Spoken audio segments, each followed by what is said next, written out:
The Pittsburgh Steelers are the most historic team in the history of the NFL, of course with the most Super Bowl rings of any team. Well, it is tied with the Patriots, but they did have Tom Brady, a bit of a cheat code. The Steelers' dominance has more so been spread out through the entire Super Bowl era.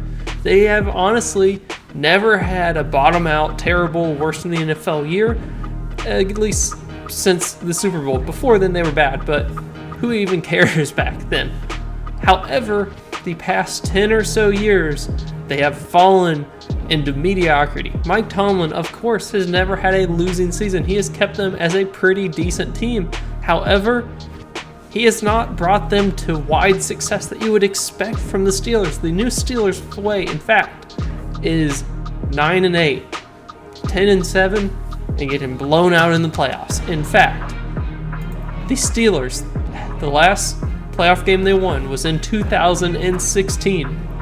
To make things worse, their last playoff game where they were within one possession, so within 8 points, was the game against the Jaguars in 2017 where they lost by 3 points. And 2017 might not sound that far away, but it's 2025 and that is a long time.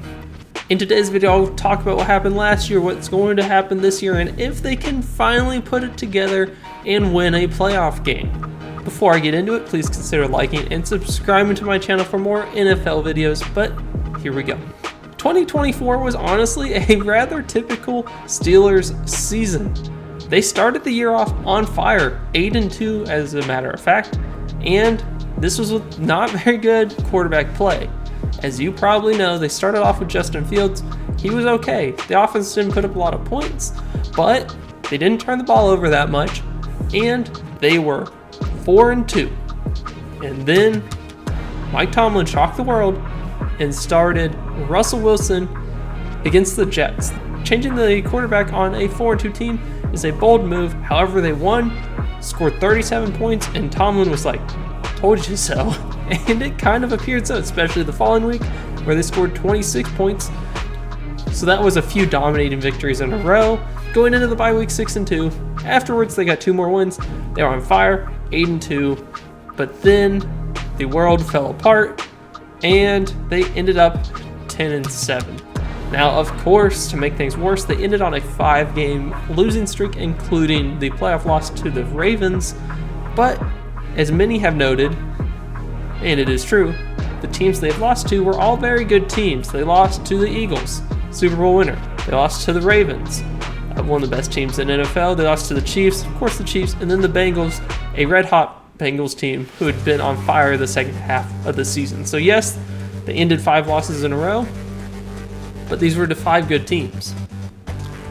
A lot of people blame this on the offense. They're saying the offense just isn't good enough. The offense fell apart, especially the second half of the season. And I think they are right, but they are also wrong.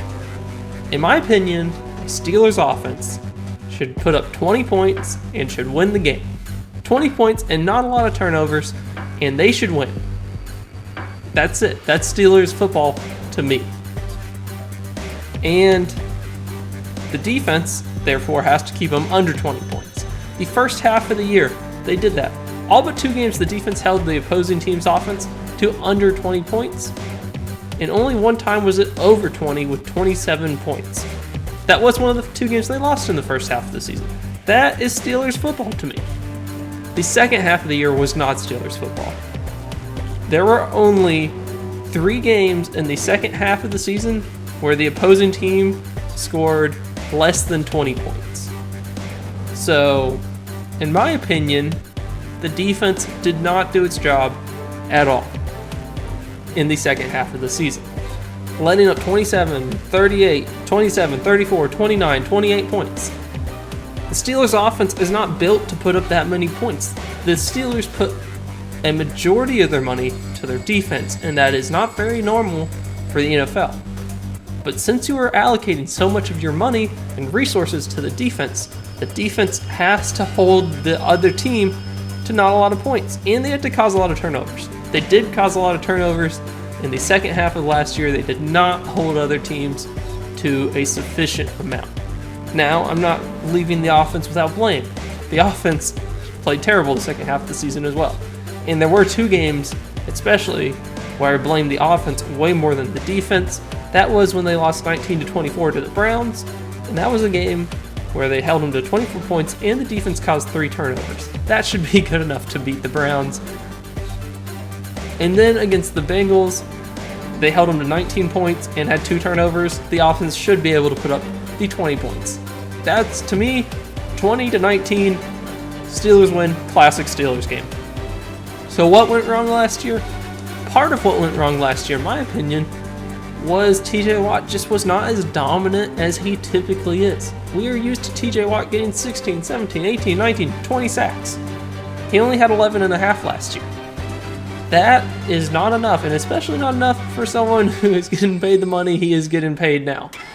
Yes, that is a pretty good year, but that's not a TJ Watt year where he dominates the entire NFL and causes this defense to be one of the best in the NFL.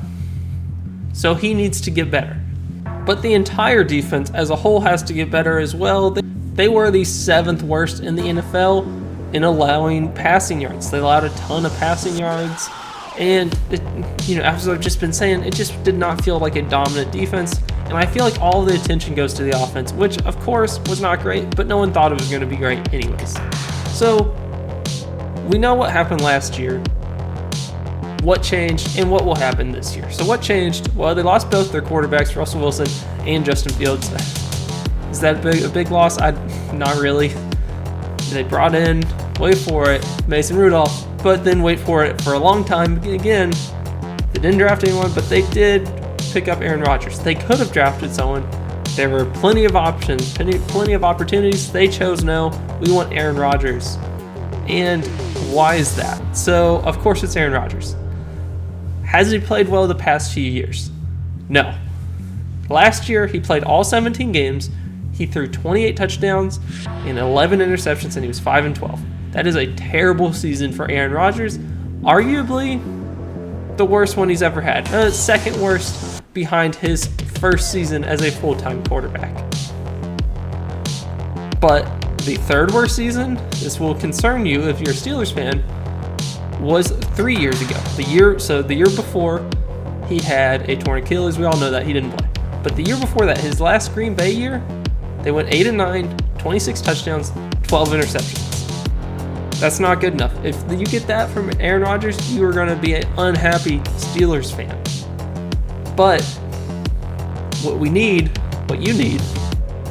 I'm not really a Steelers fan, so what you need is the 2021 version, the 38-year-old Aaron Rodgers year, where he has 37 touchdowns, 4 interceptions, something like that. A 5 or 6 to 1 touchdown to interception ratio would be perfect. And that's not asking for too much. He averaged that throughout his whole career. If it were something like 30 touchdowns, 6 interceptions, I think that would be a perfect season for the Steelers, and they could be going somewhere. But we have to be aware the past 3 years that has not happened.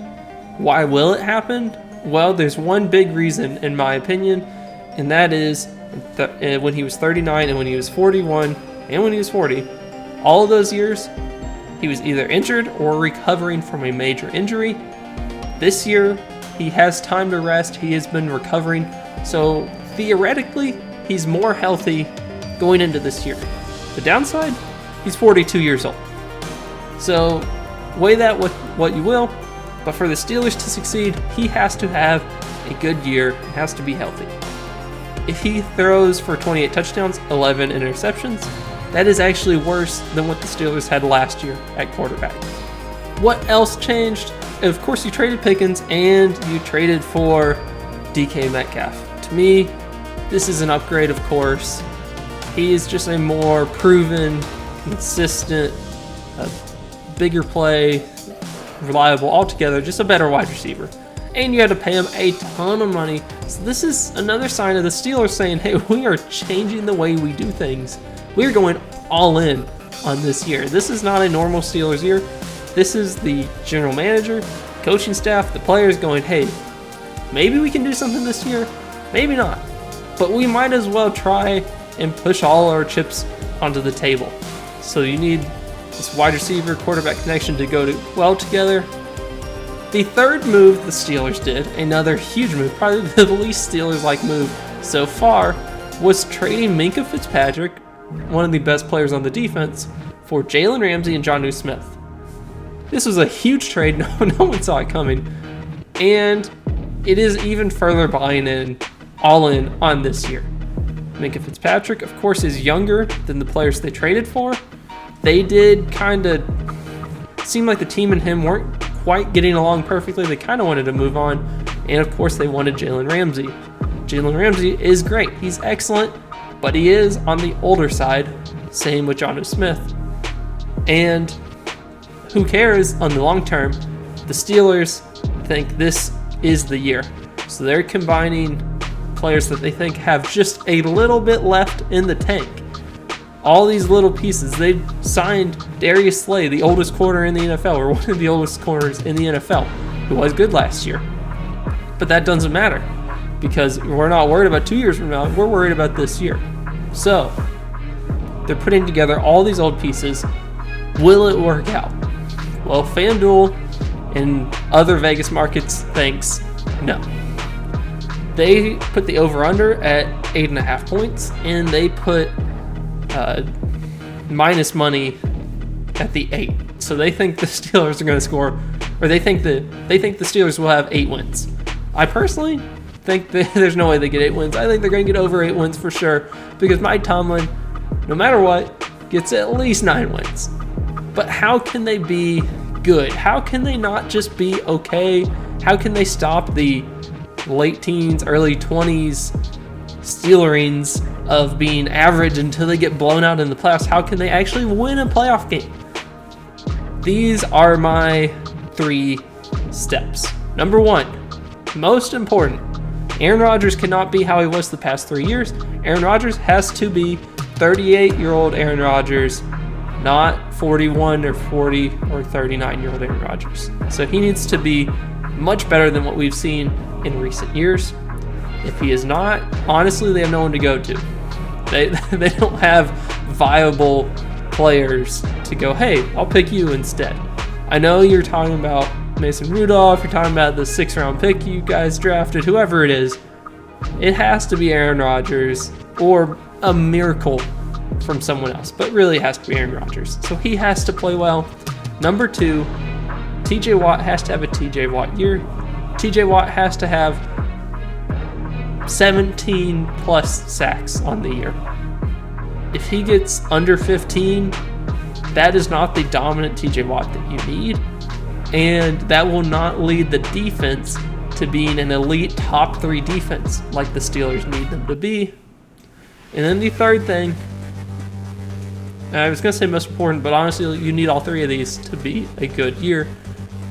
The offensive line has to play well above expectations. They're seen as an okay offensive line, an unproven offensive line, maybe with some potential. However, it's not proven. It's not like the Eagles, it's not like the Lions. You don't go around the NFL and go, Steelers offensive line, that's one of the good ones. So they need to prove themselves to at least be top 10. Because Aaron Rodgers at 42 years old is not going to be running the round. He might get the ball out quick. Maybe. Maybe not if he's trying to throw the ball deep to DK Metcalf. But no matter what, he's not going to be running around because he's 42 years old and he's just not going to. So the offensive line has to be better in that way. And the offensive line has very little depth, so they can't really withstand any injuries there. Or very minimal injuries, if any. So if you get those 3 things, TJ Watt plays great, and that also involves him being healthy. Aaron Rodgers plays up to his standard, or at least close-ish to his standard, and the offensive line plays well, then this team could be scary. Well, not scary. They could win a few playoff games. I'm not going to say they're going to win the Super Bowl, but they could win a playoff game, which is a big deal for the Steelers. They haven't won one since 2016. That is a long time in NFL years. That is many players' careers, many generations. There aren't that many players in the NFL who were drafted before 2016 at this point. So, what do you think? Leave your comments down in the comment section down below. Like, subscribe for more NFL videos, and I'll see you later.